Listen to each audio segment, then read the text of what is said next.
Void Christmas. Christmas is not coming. Unbelievable. Yeah. Thank you, Taylor, for giving us a little bit of shock and maybe helping us to wake up this morning on our program. But something we always love to do is show off some wonderful activities that are happening around the Metro, and we have one coming up very, very soon.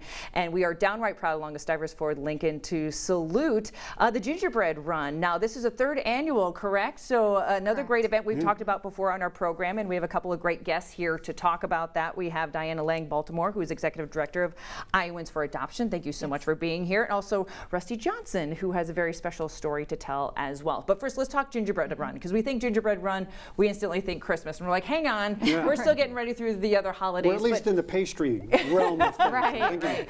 But this has a whole nother meaning, and explain what this is all about. Exactly. Well, the Gingerbread Run was something that was founded by a group of very passionate and committed people who are promoting adoption as a positive parenting option, as well as individuals who would like to see more individuals adopted from foster care, and for us to hopefully in the state of Iowa get more foster parents and more foster to adopt parents, as well as respite caregivers for foster parents who might need a break. So all great things, and just kind of bringing awareness to what it means to be a foster parent or even to adopt one day. Exactly, yes.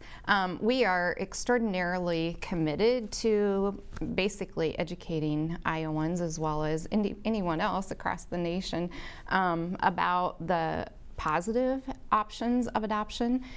It is so fun to see so many people come out, and we always have hundreds of individuals who have been adopted, adults, children, adoptive parents, people who are waiting to be adopted. We'll have youth who are in foster care, and right now in Iowa there are more than 800 youth whose parental rights have been terminated and are waiting to be adopted. I was just going to ask you those numbers, and then that's in foster care, correct? Yes. Wow. Yeah. That's a lot. Yeah, that is a lot.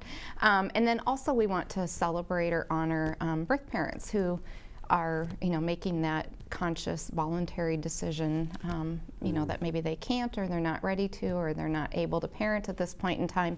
There are literally millions of people who are waiting to adopt an infant. So it's fun to see everybody come out, generations of individuals who, have been influenced by adoption in a positive way. Wonderful. And I hear we have a wonderful story as well, with Rusty joining us this morning. So can you kind of share your story with us this morning? Yeah, I'll make it as quick as possible. I was raised in the Iowa foster care system, and so when Diana was just talking a little bit about adoption through foster care, it kind of hits home with me, and Diana is the queen of statistics, so I'm going to ask you, I'm going to put you on the spot here and ask you one real quick. How many nationally, how many kids nationally through foster care are ready to be adopted? There are more than 100,000. So we're talking about half the size of Des Moines. I mean, with kids that are waiting to be adopted through foster care. With me, it took me quite a few years after foster care and after aging out and moving on, becoming a professional musician, and I just moved back to Iowa about a year and a half ago after traveling and touring and living all over, and so I decided it was time to grow up, move back to Iowa, and so I moved back to Iowa, and it wasn't until I really made that move that I decided to solidify another connection that I had, which was a former foster mom of mine, elementary music teacher. She was actually my one who taught me how to play the saxophone. And at my last birthday, when I was 37 years old, she adopted me. So really? It was, so, and then for the first gala that I was a part of with Iowa Friends of Adoption, she joined me, and we played for the first time ever, her on her trumpet and me on the saxophone together for the banquet, and it was pretty special. Oh, it was unbelievable. It was, so it was so you guys are the horn section. We were, well, we just need the rhythm section. We'll add it, but no, it was really special, and again, I'll be honest, I didn't even know about Iowa Friends for Adoption. I'd been away for so long, and so to jump on board and be a part and to promote, it's wonderful to think that even through foster care, there's funds and there's reasons that people need money to adopt. I mean, it's not cheap. And I say even through foster care, it's a lot cheaper to adopt through foster care than other ways, but there's other expenses, and so it's a wonderful organization. What a unique story. I mean, but what did that mean to you? I mean, you became an adult, you've lived your life, but you still were able to now say this is my mom. And someone who obviously had a great influence on you. Is that the career you decided, the path you decided and to follow? I moved away from Miss Brickley's home. You know, I still call her Miss Brickley, my elementary music teacher, but my mom now. Mom Berkeley. Mom Brickley, that's right. But no, I moved away from her home and went to different foster homes even. And so we became estranged for quite a while. Right. And then to reconnect. And so it means the world to me. It means, but it took me, I was living in LA at the time, and I texted her. I couldn't bring myself to ask her over the phone to adopt me. I had actually come down the year before for Mother's Day. And I chickened out on the way to the airport. I was going to ask her, and I chickened out. I couldn't do it. So when I got back to LA, I sent a text, and the text went something like, why have you never adopted me? Or something like that. And she goes, are you asking? And there's a huge pause, probably 5 minutes, and then I asked her, and then there was another huge, and I said yes, and then there's another huge pause on her end. And she said, I've only been waiting 20 years. Wow. So it was really special. It still is special. And it's taking some adjusting to get to, but. Did you see that there was a viral video going around, I think just like a week ago, and it didn't have the sound to it, but it was a girl about 12 years old being called into the office at a school and being told that she was being adopted by her foster family. Really?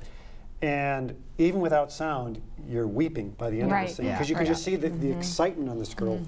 And the teacher that tells her this, she can't stop, the girl can't stop hugging her, because it made her life. Made her life. Yeah. Yeah. And I mean, 12, 37, same thing. I mean, thank you for sharing your story. Yeah, absolutely. The biggest thing with this story to me tells me there's hope. I think a lot of times, is it natural when you hear adoption or even foster parenting that you instantly think babies or very young children? You don't necessarily think of older children or even adults.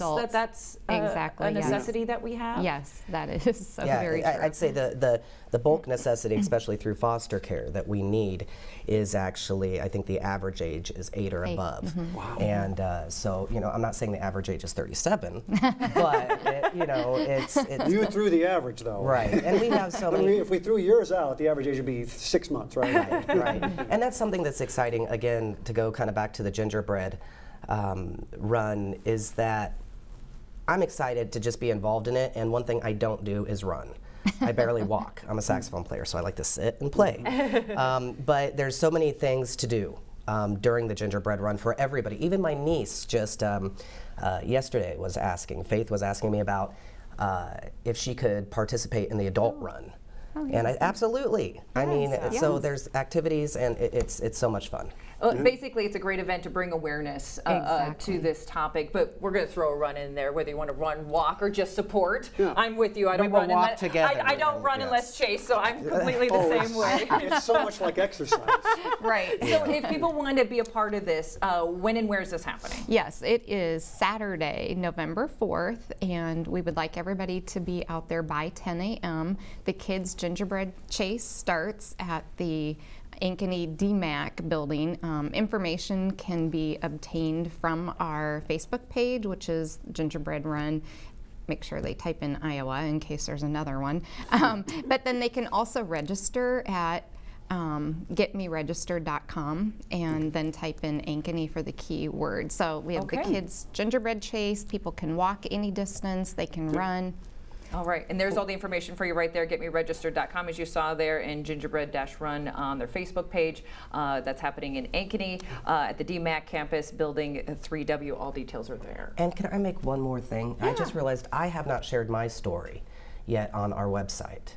And one thing that we're inviting folks to do is to go on to Iowa Friends for Adoption and share your adoption story. Wonderful. Or share. So I promise I will do that yet today or tomorrow. Okay. Thank you. So great to see you and all the great work that you're doing for kids, getting your kids adopted and fostering and learning what it's all about. If you want more details, please go to this great event coming up on November 4th. Downright proud to salute this wonderful organization, Iowans for Adoption. If you'd like more details, head over to their Facebook page. All right, folks, you're watching CWI Live on KCWI Channel 23. We'll be right back. You're watching, and more great news heading your way next. Yes. Yes.